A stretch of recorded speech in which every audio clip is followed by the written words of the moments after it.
Have you ever thought about what it would be like if your own hand just stopped listening to you?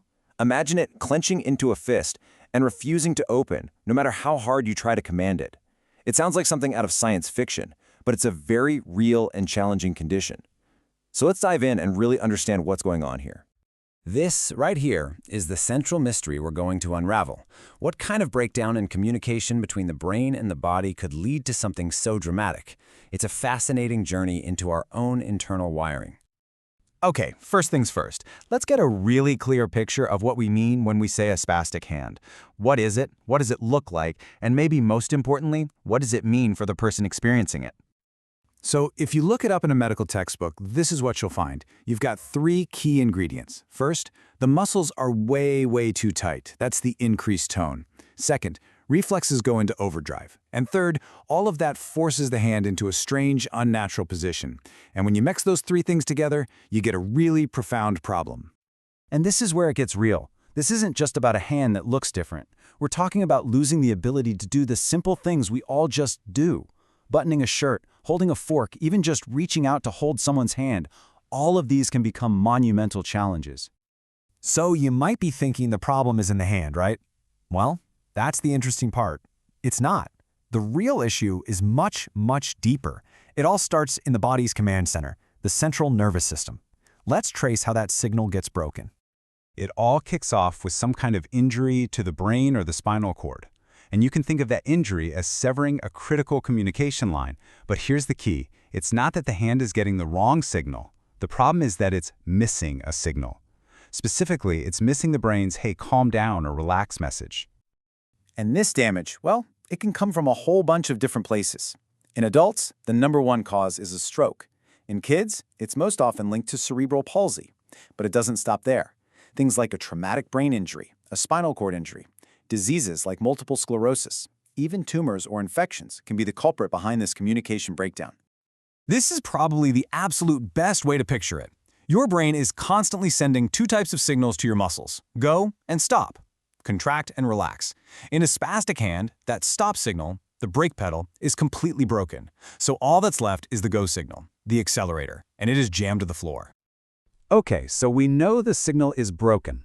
Now let's zoom in on the hand itself and see how this actually plays out physically. What's happening inside is basically a constant, powerful, and totally one-sided muscular tug-of-war. You see, you have two sets of competing muscles. On one side, you've got the flexors, the muscles that close your fist. Without that calm-down signal, they're in a state of constant, overactive contraction. They are always pulling. Then on the other side, you have the extensors, the muscles that should open your hand. But they're weak and they're just completely overpowered.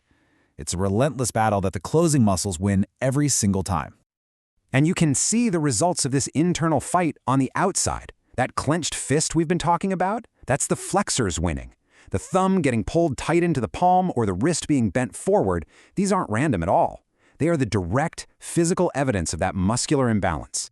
Now, here's the official, super scientific definition. It sounds like a mouthful, I know, but it's really just a precise way of saying exactly what we've been talking about. Velocity-dependent means the muscles get even tighter the faster you try to move them.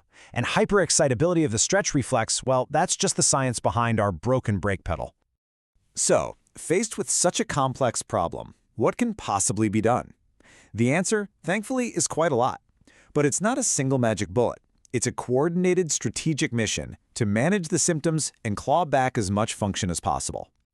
And the absolute key here is teamwork. This isn't a one-person job. You need physiotherapists working on movement and strength, occupational therapists focusing on how to perform daily tasks, and then medical options like medications, splints, and sometimes even surgery.